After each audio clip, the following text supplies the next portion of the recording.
South Carolina cops decided to handcuff 76-year-old male who had dementia, put it up full mass. The story is going to make you upset and your blood boil. This man had dementia. He died while traveling in police custody. South Carolina cops decided to handcuff the 76-year-old man with dementia of a minor offense, leave him unbuckled in a patrol car.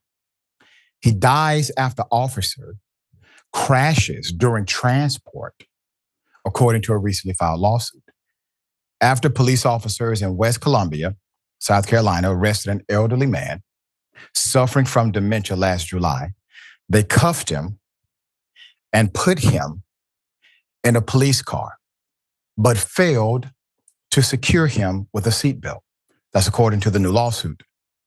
On the way to jail, another vehicle crashed into the patrol car, causing serious injuries that led to the man's death a week later. Dean Bigham was 76 years of age, suffering from dementia, quote, or a similarly limiting condition, when he was arrested by the West Columbia Police Department for an undisclosed misdemeanor on July 11th, 2024. That's according to the wrongful death lawsuit filed on his estate's behalf by his widow, Rhoda Bigham, on February 28th. So the accident, according to the complaint and reported by WLTX CBS News 19, Officer Anita Chestnut was driving the police car to the Lexington County Detention Center. Mr.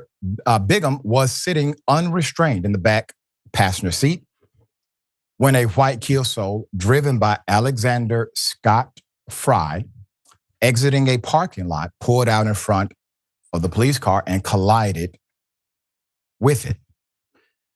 So the 76-year-old suffered severe injuries, including disfigurement, disability, extensive pain, and emotional trauma as a result of the collision before he died a week later, July 18th, 2024, according to the lawsuit. The family's traumatic experience was worsened due to the actions of the city immediately after the crash.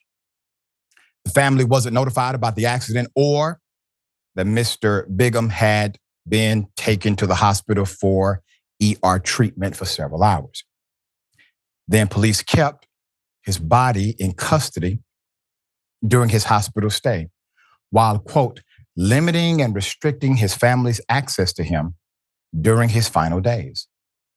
The lawsuit accuses the city and the police department of West Columbia of negligence and gross negligence for its officers driving too fast for the conditions, not braking soon enough, failing to yield, and failing to properly restrain and put a seatbelt on Mr. Bigham.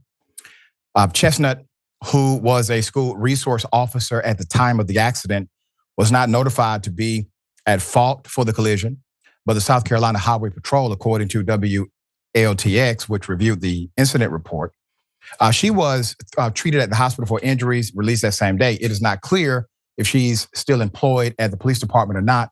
Spokesperson declined to comment on the case or the personnel update. Chestnut has a resume posted online seeking a new job, which lists the last month of her employment at the police department as September 2024. She is not personally named in the lawsuit. According to the obituary, Bigham grew up in the Great Falls, South Carolina area, was married for 55 years, and had 2 daughters, 4 grandchildren. Everyone said he was a generous spirit and had a gentle demeanor.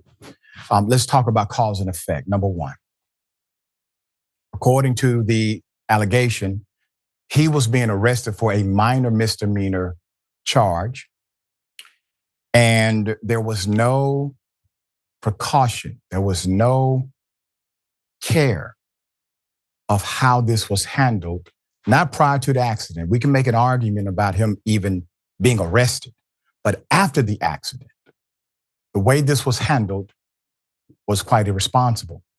And based on the allegation, the conditions were that to where the officer should have been driving slower, but instead, with the passenger not properly restrained in the car, was driving too fast for the conditions. That's another claim that is going to be a point of obvious contention.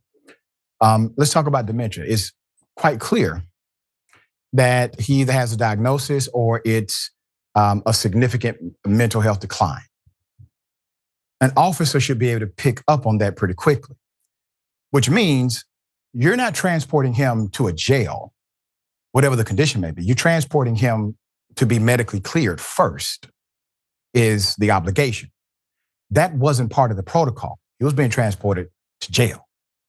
All right, Reecie, this is a horrible story. Obviously, cause and effect applies. We have a situation in this country where folk who have dementia, there's not a lot of help for them, if help at all.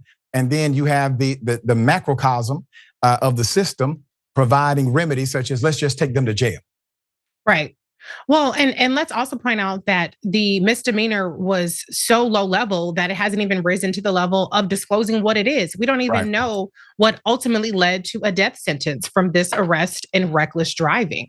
At the end of the day, we have a duty of care to our senior citizens, especially as you pointed out. It should be very, very easy to pick up on the fact that this gentleman was suffering from some sort of dementia or some sort of ailment that if we lead with empathy, particularly in low level crimes, as opposed to lead with trying to be Guns of the Navarone or Grand Theft Auto, reckless and on a high of the fact that you have authority over another person, then they would have actually done that. But there are multiple steps within this story that were egregiously inhumane and absolutely worthy of negligence in a lawsuit from this family.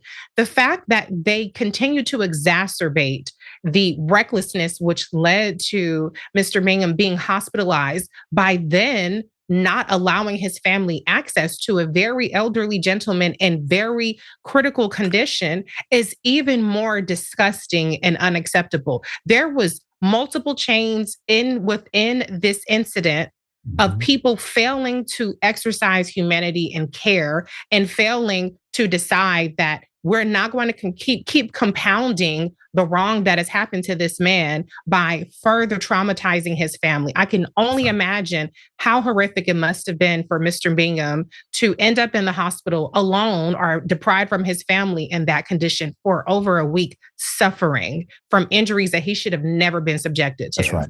That's right. Well said. We're going to stay on top of this story. We will bring an update as the litigation continues.